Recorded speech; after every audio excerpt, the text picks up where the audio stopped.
Calamaro, partiamo subito con un accordo, no? Una giornata importante, è una giornata importante di arte, scienza, musica, informazione, ha bisogno degli accordi in declinazione anche genovese un po'. Insomma. Certo.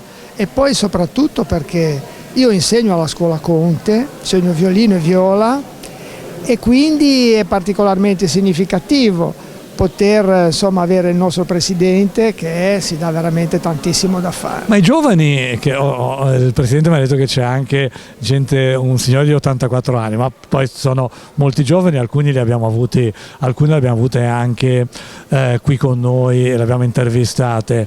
I giovani però rispondono, la musica è sempre un bel veicolo.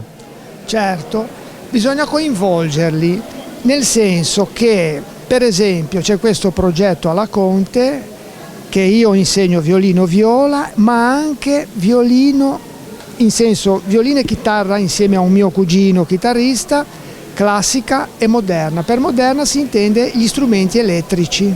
Quindi insomma ha anticipato la mia domanda, poi magari però, vogliamo dirlo, poi si può fare qualsiasi scelta musicale, ma il saper suonare, le basi, la scuola è importante.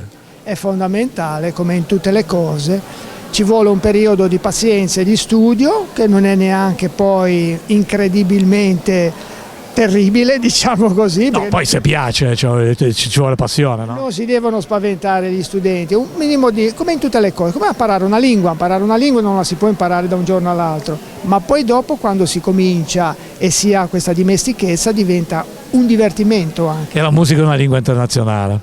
E allora oggi che cosa esegue? Ma pensavo di mettere insieme un Paganini con un Sivori, maestro e allievo, e un mix, diciamo così, di mia iniziativa, lo sperimento oggi. Bene, allora andiamo a sentire. Grazie Eliano Calamaro, grazie. Grazie. Grazie Eliano.